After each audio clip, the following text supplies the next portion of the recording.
You're looking at a gate that's been sealed shut for 500 years. And according to ancient prophecy, this is where the Messiah is supposed to walk through. Here's the crazy part. People are starting to see cracks. Hearing sounds from inside. Watching stones shift. Is this thing actually getting ready to open? Let's find out. This is Jerusalem's eastern gate. And yeah, it's been bricked up since the 1500s. Back then, Sultan Suleiman controlled Jerusalem. He rebuilt the city walls, but then he did something weird. He sealed this specific gate. Completely. Here's why that matters. Jewish prophecy says the Messiah is gonna come from the east and enter through this exact gate. Suleiman knew about this prophecy, so historians think he sealed it to try and stop it from happening. But he didn't stop there. He put a Muslim cemetery right in front of it. See, Jewish priests can't walk through graveyards without becoming unclean. So if the Messiah's a priest, boom, blocked. Pretty calculated move, right? But here's the thing about prophecy, you can't stop it. Pharaoh tried. Babylon tried. Rome tried. They all failed. History keeps proving this over and over. Stick with me because what the Bible says about this gate is gonna blow your mind.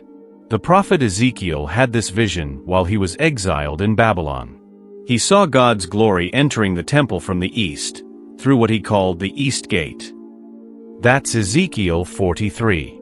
But earlier, Ezekiel saw something heartbreaking. God's presence actually left the temple, and it went out toward the east too. That's the pattern. God leaves from the east, and he's gonna return from the east.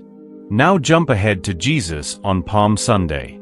He rides into Jerusalem on a donkey, fulfilling Zechariah's prophecy. And the route? From the Mount of Olives, straight through this eastern gate. That wasn't random.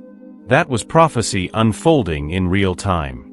And get this, when Jesus ascended to heaven after the resurrection, he left from the Mount of Olives.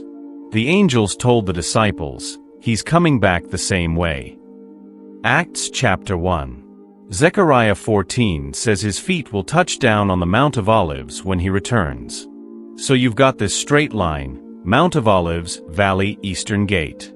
Heaven literally drew a map. Everything points back to this gate. Before we continue, please subscribe, hit the notification bell, and like this video if you want to spread God's truth. Let's continue. So let's talk about what's going on today. The gate's still sealed, 2 massive archways filled with stone. But recently, some really strange stuff has been reported. Tour guides in Jerusalem say they've seen dust falling from the sealed sections. Engineers noticed the stones have shifted slightly, misalignments that weren't there before. Some people even claim they've heard sounds coming from inside the wall. Like groaning. Like pressure building. Now, skeptics say it's just normal wear and tear. Old buildings settle, stones crack, whatever. But is that really all it is? In Matthew 24, Jesus talked about signs, wars, earthquakes, weird events. And he said one thing super clearly, watch because you won't know the hour. The Bible tells us in Hebrews 11 that everything we see came from things we can't see. The physical world was created from the invisible realm. So when we look at this gate, we're not just looking at old stones. We're looking at a doorway between the natural and the supernatural. God doesn't usually work with fireworks and thunder. He spoke to Elijah in a whisper. Jesus was born in a stable. He rode into Jerusalem on a donkey, not a war horse. So when something subtle happens at this gate, dust falling, stones shifting, maybe we shouldn't brush it off. Maybe that's exactly how God works. Stay with me because what I'm about to show you connects everything together. Here's where it gets really interesting. In Matthew 24, Jesus told a parable about a fig tree. When you see the branches getting tender and putting out leaves, you know summer's coming. Bible scholars agree, the fig tree represents Israel. For almost 2,000 years, there was no nation of Israel. The Jewish people were scattered everywhere. But in 1948, Israel became a nation again. The fig tree came back to life. Jesus said, when you see this, you know it's near, right at the door. Stop right there. At the door. What if that's not just a metaphor? What if Jesus meant the actual Eastern Gate? Since 1948, the signs have been stacking up. Earthquakes, wars, spiritual movements, mass falling away from faith, global chaos. But the quietest sign might be the most important one. A gate sealed for 500 years is starting to show signs of movement. Jesus said it's near, even at the door. What if he meant exactly that?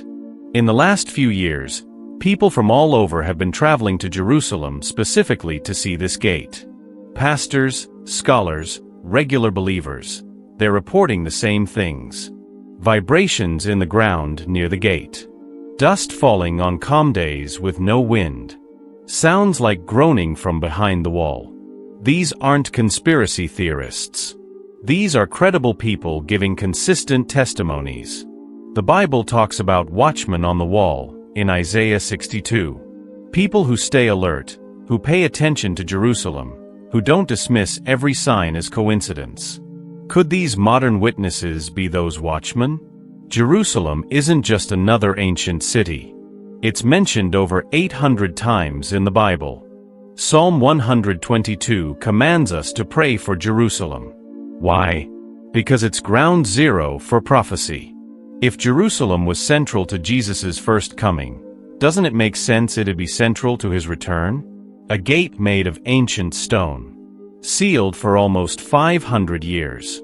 Time has passed over it, but destiny hasn't forgotten it. Right now, people are noticing changes. Cracks appearing. Vibrations. Stones shifting. What if this isn't decay? What if this is the gate getting ready? When this gate opens, it might not be dramatic. No lightning, no thunder. It could happen quietly. But spiritually, it's gonna shake everything. This isn't just an old gate. This is a statement that's been waiting for centuries. And when it opens, it won't just reveal a pathway. It's gonna announce a king. For 2,000 years, prophecy has been waiting. This gate might be the final checkpoint, where God's timing crashes into human history. The question is, will you be ready? Look, the signs aren't loud, but they're adding up. Most of the world is asleep, distracted, scrolling through life without looking up. But this gate is stirring, and heaven is watching. So here's what I need you to do. If this video stirred something in you, hit that subscribe button and turn on notifications. Smash that like button. And share this with someone who needs to see it. Because this isn't ancient history.